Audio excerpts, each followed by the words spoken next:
ಎಲ್ಲರಿಗೂ ನಮಸ್ಕಾರ. ಇಂದು ಮಾನಸ ಸರೋವರದ ಬಗ್ಗೆ ಮಾತನಾಡೋಣ.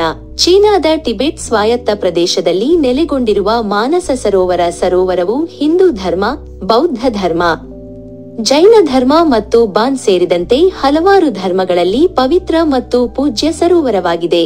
ಇದು ಅತ್ಯದ್ಭುತವಾದ ಎತ್ತರದ ಸರೋವರವಾಗಿದ್ದು, ಸಮುದ್ರ ಮಟ್ಟದಿಂದ 4590 ಮೀಟರ್ (15,060 ಅಡಿ) ಎತ್ತರದಲ್ಲಿದೆ ಮತ್ತು ಏಷ್ಯಾದ ಅತ್ಯಂತ ಪವಿತ್ರ ಸರೋವರಗಳಲ್ಲಿ ಒಂದಾಗಿದೆ.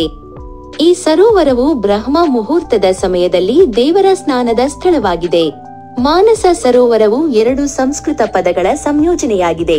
ಮನಸ್ ಎಂದರೆ ಮನಸ್ಸು ಅಥವಾ ಬುದ್ಧಿ ಮತ್ತು ಸರೋವರ ಎಂದರೆ ಸರೋವರ. ಹಿಂದೂ ಧರ್ಮ, ಹಿಂದೂ ಪುರಾಣಗಳಲ್ಲಿ ಮಾನಸ ಸರೋವರವು ಬ್ರಹ್ಮಾಂಡದ ಸೃಷ್ಟಿಕರ್ತನಾದ ಭಗವಾನ್ ಬ್ರಹ್ಮನ ಸೃಷ್ಟಿ ಎಂದು ನಂಬಲಾಗಿದೆ. ದಿನದ ಪವಿತ್ರ ಸಮಯವಾದ ಬ್ರಹ್ಮ ಮುಹೂರ್ತದ ಸಮಯದಲ್ಲಿ ದೇವರ ಸ್ನಾನದ ಸ್ಥಳವಾಗಿ ಬ್ರಹ್ಮನು ಸರೋವರವನ್ನು ಸೃಷ್ಟಿಸಿದನು ಎಂದು ಹೇಳಲಾಗುತ್ತದೆ.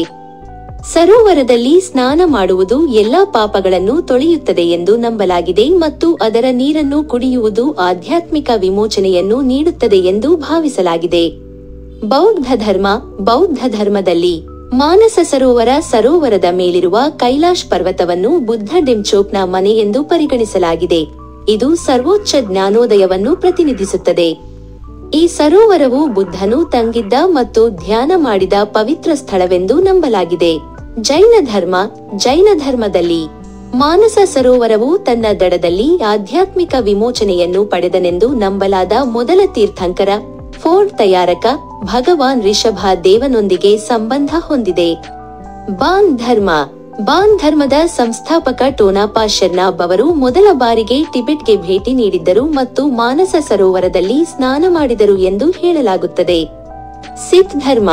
ಸಿಖ್ ಧರ್ಮದ ಸಂಸ್ಥಾಪಕ ಗುರುನಾನಕ್ ದೇವ್ ಅವರು ಮಾನಸ ಸರೋವರಕ್ಕೆ ಭೇಟಿ ನೀಡಿದರು ಮತ್ತು ಅದರ ದಡದಲ್ಲಿ ಧ್ಯಾನ ಮಾಡಲು ಕಲಿತರು ಎಂದು ನಂಬಲಾಗಿದೆ.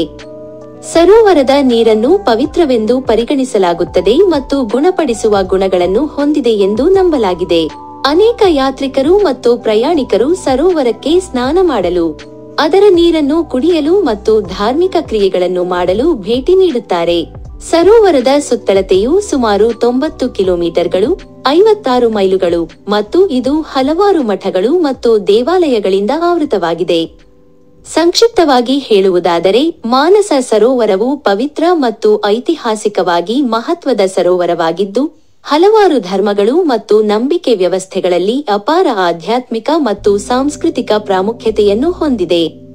ಇದರ ಬೆರಗುಗೊಳಿಸುವ ನೈಸರ್ಗಿಕ ಸೌಂದರ್ಯ ಮತ್ತು ಎತ್ತರದ ಸ್ಥಳವು ಯಾತ್ರಿಕರು ಮತ್ತು ಪ್ರಯಾಣಿಕರಿಗೆ ಸವಾಲಿನ ಆದರೆ ಲಾಭದಾಯಕ ತಾಣವಾಗಿದೆ. ಈ ವಿಡಿಯೋ ನಿಮಗೆ ಇಷ್ಟವಾದಲ್ಲಿ ಲೈಕ್ ಮಾಡಿ ಮತ್ತು ನಮ್ಮ ಚಾನೆಲ್ಗೆ ಸಬ್ಸ್ಕ್ರೈಬ್ ಮಾಡಿ.